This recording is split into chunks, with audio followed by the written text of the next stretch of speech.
Boa noite, caros alunos. Aqui quem está falando é o professor Henrique Costa. Vou estar explicando para vocês as mudanças que vão acontecer na prova agora a partir de 15 de novembro.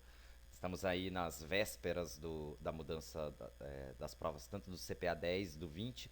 Do CEA, a mudança só vai ser no dia 1º de janeiro. Então, se você vai fazer a prova do CEA agora, não precisa se preocupar com essa videoaula. O importante aqui é só para o pessoal do CPA 10 e do CPA 20, que vai já ter a mudança na resolução a partir de segunda-feira, dia 16 de novembro de 2015. O principal que está mudando é a resolução CVM 555, mas isso impacta em algumas outras partes da prova que eu vou estar apresentando para vocês também. Então vamos às mudanças. Primeira mudança, muito simples. O investidor qualificado, ele agora é uma pessoa que tem mais de R$ 1 milhão em aplicações financeiras, desde que assine o termo se qualificando como investidor qualificado, além das instituições financeiras e pessoas certificadas no CE, CFP, CNPI. Já o investidor, a Ambima também criou a figura do investidor profissional, que é uma pessoa que tem mais de 10 milhões em aplicações financeiras. Esses dois investidores, tanto qualificado quanto profissional, eles vão ter acesso a alguns investimentos diferenciados, que a indústria vai criando à medida que o tempo passar. Uma coisa que já está no edital há bastante tempo, mas não vem sendo cobrado nas provas da Ambima, são os IMAs, os índices de mercado da Ambima. Isso aí não tem que se preocupar, é muito fácil. É, então, é, os IMAs servem como benchmark, os índices de mercado Ambima servem como benchmark. Só relembrando, o que é um benchmark? É um índice de comparação. Então, para eu analisar um investimento, eu preciso compará-lo com o mercado. Se eu estiver aplicando na renda fixa pós-fixado, o mais normal é usar a tal da taxa DI. Mas eu também poderia usar a Selic e o IMAS, que é um índice de mercado da Ambima. O normal na renda fixa pós-fixada é no DI. Então, se você fez uma aplicação pós-fixada, o benchmark dessa aplicação é a taxa DI, podendo usar também a Selic e o IMAS. Agora, se você fez uma aplicação em renda fixa pré-fixada, o DI não serve como benchmark. Na renda fixa pré-fixada, você vai ter que usar um dos IMAs, índice de mercado da Ambima. Esses índices de mercado da Ambima medem a rentabilidade de títulos públicos pré-fixados. E aí depende, o IMAB mede rentabilidade de título público pré-fixado e indexado ao IPCA. Não precisa decorar isso. O importante é você saber que o IMAB, o IMAC, o IRF, ou seja, os IMAs, servem como benchmark para renda fixa pré-fixada. E a gente vai mostrar isso logo mais como é que é importante. Na renda variável, o benchmark continua sendo o Ibovespa, podendo também usar o IBRX50. E para aplicações cambiais, em câmbio, o benchmark é a Petax. Muito bem, nos produtos financeiros, isso já alterou desde fevereiro na legislação, mas a Ambima só vai cobrar a partir de 15 de novembro. A gente estava acostumado com esses nomes antigos, a sopa de letrinha dos títulos públicos. Esse é o nome antigo. Desde fevereiro, o mercado está usando os nomes novos dos títulos públicos. São esses aqui. Eles são mais fáceis, então isso deixou a prova até mais fácil. Por exemplo, a antiga LFT hoje chama-se Tesouro Selic. Esse 20XX é a data de vencimento. Então, o Tesouro Selic 2020 é um título público pós-fixado que vence em 2020. Você aí está se protegendo da alta de juros e correndo apenas o risco soberano, ou seja, o risco do governo não pagar. A antiga LTN agora chama-se Tesouro Prefixado. É um título prefixado, tem risco de mercado, né? Se o juro sobe, o prefixado cai. Frase que a gente repete, a regra da caneta. A gente repete isso várias vezes ao longo do curso porque é o risco mais importante, mais imprevisível que um investidor pode correr. Ele compra um pré-fixado e acha que está seguro. E isso não é verdade. No tesouro pré-fixado, se o juro sobe, o pré-fixado cai. A NTNF, assim como todas as notas do Tesouro Nacional, agora chamam-se Tesouro Pré-fixados com juros semestrais. É sempre um tesouro com juros semestrais. A NTNF é um tesouro pré-fixado com juros semestrais. O que são esses juros semestrais? É aquele cupom de juros, ou seja, juros que são pagos de 6 em 6 meses, como o próprio nome do título fala. Então, isso chama-se cupom de juros. É um juros que é pago a cada 6 meses. O Tesouro Prefixado com juros semestrais paga esses juros a cada 6 meses, esse cupom de juros. Como é prefixado, corre risco de mercado. Se o juro sobe, o prefixado cai. É, o Tesouro IPCA+, é um título também zero cupom, ou seja, não paga os cupons de juros semestrais, só vai pagar a aplicação mais os juros no vencimento. Só que ele é indexado ao IPCA, ou seja, ele vai pagar uma taxa de juros pré-fixada mais um componente pós-fixado no IPCA. Por exemplo, ele pode pagar 7% mais o IPCA, que é até a realidade de mercado atual. 7% ao ano mais IPCA. Significa o quê? Que você vai receber 7% ao ano mais a inflação. Se a inflação for 10, você vai receber próximo a 17. Se a inflação for 20, você vai receber próximo a 27. Você está se protegendo nesse tipo de título contra um dos riscos de mercado que é a inflação. Mas cuidado, no Tesouro IPCA+, se o juro sobe, o pré-fixado cai. E o Tesouro IPCA+, também cai, porque ele tem uma taxa pré-fixada mais o indexador, que é pós-fixado, mas ele tem um componente pré-fixado nele também. O Tesouro IPCA+, com juros semestrais é a mesma coisa que o Tesouro IPCA, só que paga os juros semestrais. E aí tem esses outros aqui que caem menos, né? O Tesouro IGPM+, o Banco Central nem tem comercializado esse título. Ao invés de usar o IPCA, você usa o IGPM e o Tesouro Petax, que ao invés de você usar os índices de inflação, você vai usar a taxa de câmbio, a Petax, com juros semestrais. No Tesouro Petax, você está se protegendo, ao invés de se proteger da inflação, você está se protegendo da variação cambial. Então, a única atenção aqui nos produtos financeiros é fazer esse depara, né? O nome antigo para o nome novo. Vamos ver agora as alterações nos fundos de investimento, que é onde mais tem mudança. Então, a indústria de fundos de investimento passou, a partir da resolução 555, ser montada da seguinte forma. A Ambima criou 4 classes de fundo: fundo de renda fixa, multimercado, de ações e cambial. Fundo de renda fixa aplica o quê? Em renda fixa, né? Em títulos de renda fixa, pré ou pós-fixados. O fundo de ações, ora pois, aplica em ações, né? E o fundo cambial aplica em títulos indexados a dólar. O fundo multimercado pode fazer o que quiser, né? Então ele pode aplicar em renda fixa, ações e cambial de acordo com a sua estratégia de investimento. Então aí, e o seu tipo de gestão. E aí é que a gente tem que prestar atenção. Além dos 4 tipos de fundo que a CVM determinou, a Ambima criou 3 categorias de tipo de gestão: indexados, ativos e investimento no exterior. Qualquer fundo de renda fixa pode ser indexado. Você pode ter um fundo de renda fixa ativo ou um fundo de renda fixa e investimento no exterior. Um fundo de ações indexado, um fundo de ações ativo ou um fundo de ações e investimento no exterior. Se o fundo de ações é indexado ou investimento no exterior, ele não tem estratégia de investimento, porque o investimento no exterior vai aplicar no exterior e o indexado vai acompanhar o benchmark. Então não há necessidade de descrever no nome do fundo a estratégia. Mas os fundos ativos, eles vão tentar superar o benchmark. E aí ele vai ter que escrever estratégia. Por exemplo, o fundo de renda fixa ativo, ele vai tentar superar a taxa DI. Como que ele vai fazer isso? De acordo com uma estratégia. É isso que nós vamos ver daqui para frente. Vamos abrir isso aqui um pouco mais. Então, os fundos indexados, que tem fundo indexado, eles não têm estratégia de investimento.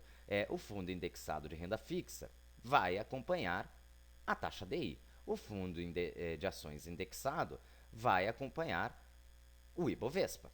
Simples, né? Só um pouco de atenção com esse fundo aqui que foi criado pela CVM, o Fundo de Renda Fixa Simples. Ele obrigatoriamente vai ter que aplicar 95% do patrimônio dele em títulos públicos e títulos públicos de preferência pós-fixados ou com proteção para pós. Ele vai dispensar o API. Por quê? Porque ele vai correr baixíssimo risco de mercado e de crédito. Os fundos com investimento no exterior, eles nada mais fazem do que aplicar mais do que 40% do patrimônio dele em ativos no exterior. Então, o fundo de renda fixa e investimento no exterior, ele aplica 40% do patrimônio dele ou mais em títulos de renda fixa fora do Brasil. Os fundos de ações aplicam em ações 40% fora do Brasil. Tudo muito simples. Só uma atenção aqui no investimento no exterior. Quando se aplica com investimento no exterior, se corre risco de dólar. O dólar pode desvalorizar e o investidor perder dinheiro. Então, o fundo de renda fixa com investimento no exterior tem risco de mercado, porque pode ter perda cambial. E uma atenção extra aqui para o fundo de renda fixa dívida externa, que compra títulos da dívida externa brasileira, no mínimo 80%. É um fundo de renda fixa um pouco diferente. E agora vamos falar então dos ativos, né? Primeira coisa que você tem que perceber é que o fundo multimercado ele sempre tenta superar o benchmark, então ele é sempre ativo. O fundo de renda fixa ele pode ser ativo, vai tentar superar o benchmark. E o fundo de ações também é ativo, vai tentar superar o Ibovespa. Como que um fundo de renda fixa supera o Ibovespa? A taxa DI? É isso que a gente vai ver agora. Então, um fundo de renda fixa, para superar a taxa DI, ele tem duas coisas que ele pode fazer. No tipo de gestão dele, ele vai manusear títulos pré-fixados, que podem ser de curta, média ou longa duração ou livre. É, Lembra que se o juro sobe, o pré-fixado cai. Então, esses fundos vão ter risco de mercado. Eles podem ganhar mais do que a taxa DI, mas eles vão ter risco de mercado. E se o juro sobe, o pré-fixado cai. Se o prazo é maior, cai mais. Então, o fundo de renda fixa de longa duração é o mais arriscado de todos quando se olha o risco de mercado. Por quê? Porque ele compra títulos de longo prazo. Se o juro sobe, o pré-fixado cai. Se o prazo é maior, cai mais. O fundo de renda fixa curta duração tem um risco de mercado baixo. Por quê? Porque ele compra os títulos pré-fixados. Mas ele vai correr menos risco, porque se o juro sobe, o pré-fixado cai. E se o prazo é menor, cai menos. Por outro lado, a perspectiva de ganho também é menor. Outra coisa que o fundo pode fazer para superar a taxa DI, um fundo de renda fixa, é usar uma estratégia de investimento com risco de crédito.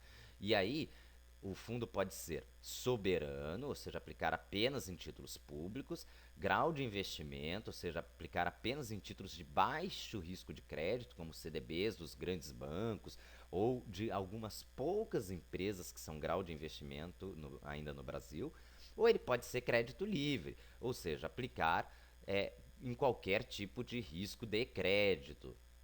Ou seja, esses fundos vão ter mais risco de crédito. Então veja que o fundo de renda fixa, para superar o DI, ou ele vai ter que correr risco de mercado, né, no tipo de gestão dele, comprando pré-fixados de curta, média ou longa duração. Quanto mais longa duração, mais risco ele corre.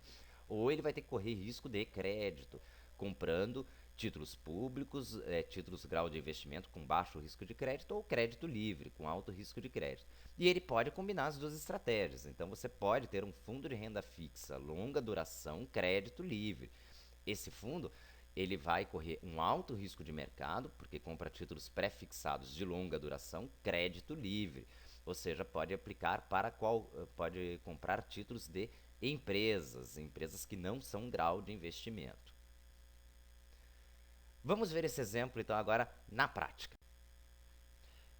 Vamos comparar esses dois fundos de investimento, o fundo de renda fixa 1 e o fundo de renda fixa 2. O 1 é um fundo de renda fixa, curta duração, crédito livre.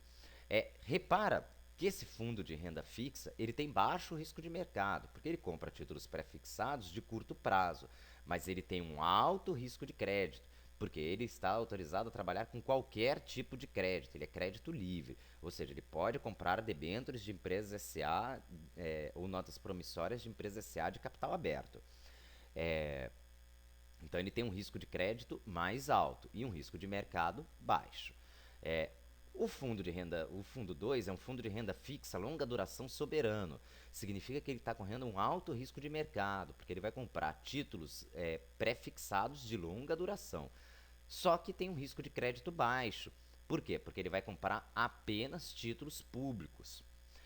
Repara que o fundo 2 ele corre alto risco de mercado e baixo risco de crédito. E o fundo 1, baixo risco de mercado e alto risco de crédito. Tudo tranquilo. Três questõezinhas que a Ambima poderia perguntar aqui. O fundo 1 pode aplicar no quê? Bom, se ele é renda fixa, curta duração, crédito livre, ele pode comprar, por exemplo, uma nota promissória de curto prazo de uma empresa SA de capital aberto. É possível o fundo de renda fixa de curta duração, crédito livre, fazer isso. E o fundo 2? Bom, se ele é um fundo de renda fixa, longa duração soberana, ele só vai poder comprar títulos públicos. E pode ser de longo prazo, né? Ele pode comprar um título público com vencimento para 10, 15, 20 anos. Essa é uma possível pergunta. Que tipo de títulos cada fundo compra? Outra pergunta é o que a gente já falou. Qual tem mais risco de mercado? O fundo 2 tem mais risco de mercado, porque ele é de longa duração, compra pré-fixados de longo prazo. O fundo 1 tem baixo risco de mercado, compra títulos públicos compra títulos de curta duração. Ou qual tem mais risco de crédito? O fundo 1 tem mais risco de crédito, ele pode aplicar com qualquer risco de crédito. E o fundo 2 tem menos risco de crédito, aliás, não tem, ele só corre o risco soberano, o risco do banco, do governo não pagar. Só não tenta decorar todos os tipos de fundo. Repara que só na renda fixa eu consegui criar 12 tipos de renda fixa ativos diferentes, além do indexado, investimento no exterior e renda fixa simples. Não dá para decorar, tem que entender o mecanismo. Dúvidas, estou à disposição, a gente vai falando pelo Facebook. Os fundos de ações ativos não precisa se preocupar em decorar todas essas estratégias de investimento. O que é importante você prestar atenção aqui é que um fundo de ação ativo, se ele tem uma gestão ativa, ele vai ter uma estratégia de comprar ações diferentes do Ibovespa.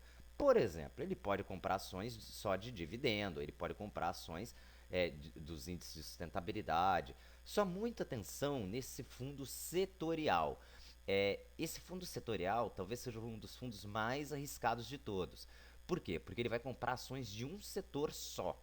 Ele vai correr o risco de mercado sistemático e o diversificável, porque você vai correr todos os riscos de mercado sistemáticos, com juros, câmbio, crise, inflação, e ainda vai correr todos os riscos, como no exemplo aqui, da energia elétrica.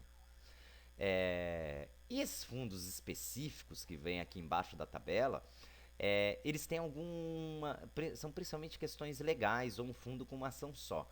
Por exemplo, esse fundo do FGTS, que é um fundo criado pela lei, e presta atenção nesse fundo fechado de ações. O fundo fechado de ações não permite resgate. Então, é o único fundo do mercado que vai correr risco de liquidez. Os fundos multimercados, sinceramente, eu acho muito complexos de entender, de decorar todas essas classificações. Os nomes não são tão intuitivos como no fundo de ações, onde você percebeu lá que a estratégia de investimento é simplesmente que ações que o fundo de ações vai comprar para superar o benchmark. No multimercado não é assim. Ele vai descrever um pouco mais a estratégia. O que você tem que saber do fundo multimercado? Que é um fundo que pode aplicar em qualquer tipo de investimento, renda fixa, renda variável, derivativos, de acordo com a sua estratégia de gestão. Então, de acordo com a sua estratégia de gestão, ele vai correr mais ou menos risco, vai poder aplicar em determinados ativos, em outros não. É isso que é o mais importante de você entender. E eu só queria chamar a atenção aqui para o fundo multimercado de capital protegido. Esse tipo de fundo faz aplicações em renda variável ou em dólar. Não é muito comum em dólar, é mais comum em renda variável.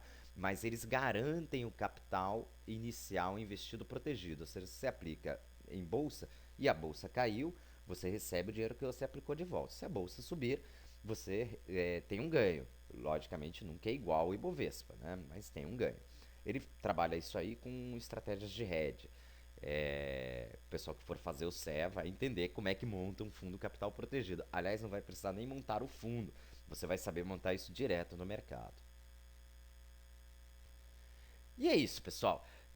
As mudanças são só essas. 20 minutinhos para você se atualizar de tudo que está acontecendo aí na Ambima nas próximas provas do CPA 10 e 20. Só repetindo mais uma vez para o pessoal que está se preparando para o CEA. Esse conteúdo só entra na prova do CEA a partir de 2016. Só o pessoal de CPA 10 e 20 que vai usar esse conteúdo para a prova a partir agora do dia 15 de novembro. Então, muito boa noite a todos. Divirtam-se e dúvidas estou à disposição no site do IFB. Responde lá no Facebook. Um abraço, até mais.